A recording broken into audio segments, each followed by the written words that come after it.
For 20 years, for 20 long, horror-filled, war-laden years, the earth had not known peace.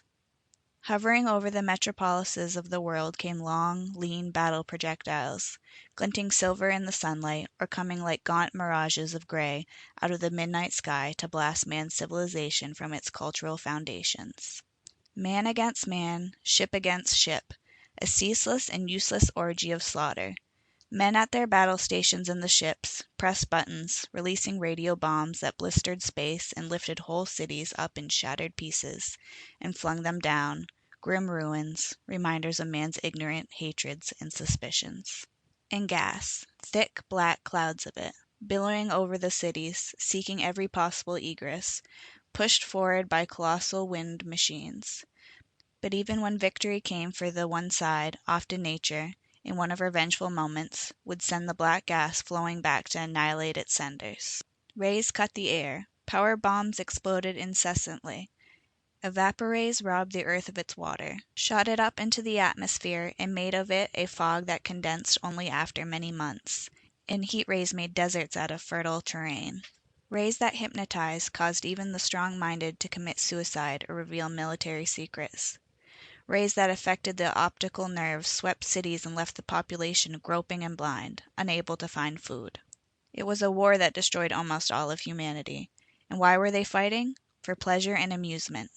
In the middle of the 22nd century, every nation had a standard defense. The weapons of war of each were equal, not in proportion to size, but actually, since manpower no longer counted high. Pacifism had done its best, but the world was armed to the hilt. And now, though illogically, it felt safe, for every nation meant the same as if all had nothing. Another thing, there was no work to be done. Robots did it, and there seemed nothing left to discover, invent, or enjoy. Art was at its perfection, poetry was mathematically correct and unutterably beautiful, worked out by aesthetic machines. Sculpturing had been given the effect complete, artist hands guided by wonderful pieces of machinery. Huge museums were crammed with art put out synthetically. And thus it was with the many arts and their creators who grew stagnant in their perfection. And it was that way with the many sciences also. Paleontologists had found and articulated and catalogued every fossil. The ancestor of the Eopus, the little four-toed dawn horse, was discovered. The direct line between man and ape established in skeletal remains. The seat of life itself definitely proved Holarctica. And great biochemists, skilled in the science of vital processes, had created synthetic tissues and muscles and flesh, built upon the frames that had been recovered bodies with skillful modeling. Even supplied them with blood and given them the spark of life, so that paleobotanists recreated the flora of a prehistoric era. Again the ponderous amphibious brontosaur pushed through marshes. Fish emerged upon land, and the first bird, Archaeopteryx, tried his imperfect wings for flight. In the regulated climates of long-dead ages, fish, amphibians, reptiles, birds, and mammals lived again for the edification of those interested in the very ancient, or who were amused with queer animals. But that was only paleontologically speaking. There were the heavens to be considered. They had been, the stars and planets weighed and measured, their compositions noted, courses plotted with super-accuracy. Every feature had been mapped, every climatic condition recorded. Life had been named and numbered, then photographed. And these were but first considerations. Actually, what wasn't known about the solar system had not occurred as yet, but that would probably be remedied by a machine to view the future.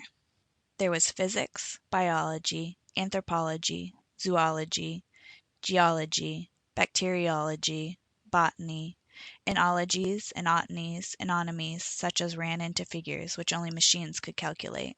A book could indeed have been written of the accomplishments of super race, but this is of the war itself, and how it came about, and how it all ended. Stated simply, in 2150 the point of diminishing utility had been reached. To the hungry man, the first course of dinner is wonderfully delicious, the second good, the third satisfying. Through the ages people have hungered after luxury and leisure, but when he finds his food, a lot of it, man finds suddenly that it no longer appeals to him. In fact, too much is bound to make him sick and often disagreeable. He looks around for something else. So did the people of the 22nd century. They had all of the pleasurable amusements they wanted, but it was all so intellectual. Everything was culture. They had surfeited with it, and suddenly they wanted to forget it. All play and no work made man a discontented citizen. A reaction set in. Man was not completely civilized as yet. The war. 21 years the war raged, and scarcely a million survived. Bit by bit this million was whittled down by the weapons of destruction to ragged handfuls of things that once had been cultured. Finally, only 100 humans remained alive, and they kept fighting blindly, none of them realizing how close to oblivion they were crowding themselves in the future of humanity, and they went on killing, killing, killing. It is doubtless but what the entire human race would have vanished, leaving the world to the more competent, though half ignorant, hands of the beasts, who fought and killed one another for self-preservation and for food, not because of madness, and who did not have books and talk and have culture. The human race would have gone, had it not been for the record. The fighters of war's end, leaving their machines and countries to congregate for personal combat, were engaging in hand-to-hand attacks in the ruins of what once had been a tall and powerful city in the 20th century, but now lay crumbling, its proud buildings falling to the ground, sticking out iron-rusted skeletons to the sky. And that city was Los Angeles. Hedrick Hunson was fighting with phosphorized fists, hand enclosed in chemically treated gloves that burned as they struck the antagonist, insulated on the interior for the wearer, when suddenly the two of them were caught by a spreader. The other man died instantly, but Hedrick got it in the side and was whirled around sickeningly, and survived. He was laying painfully on something when he came to, but felt too dizzy and sick to move. At last, when his head had cleared a bit, he rolled over into a sitting position and reached out his arms to grasp a phonograph. Big things came in small packages in the days of 2171, and a portable phonograph might well be taken for a weapon of some sort, which was exactly what Hedrick thought. And you can hardly blame him, because no one in that generation had ever seen one of the things. There was a curious story connected with the dying of music, concerning the days of 2050, when there was a movement to stamp out all symphonies and songs and things even slightly sentimental. But back to Hedrick.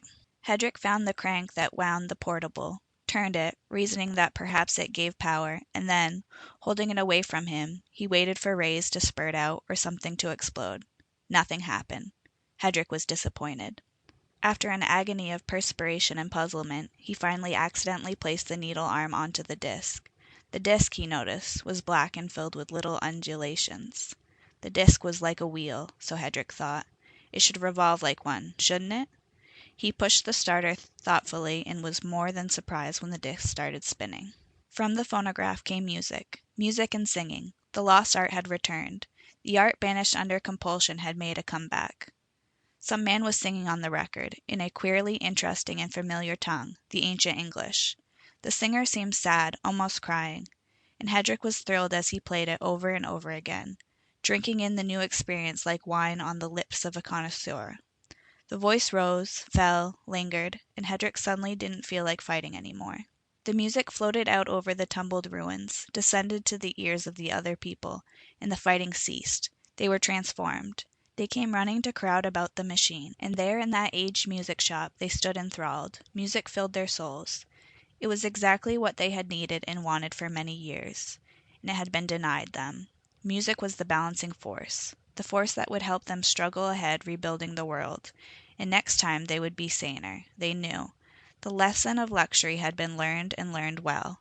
Never again would they leave all the work to the machines. Now they would work and sing and play. It would be work, hard work, for some time to come, but they had found music again, and that would anchor them to sanity. And thus was mankind saved through a record. Sonny boy.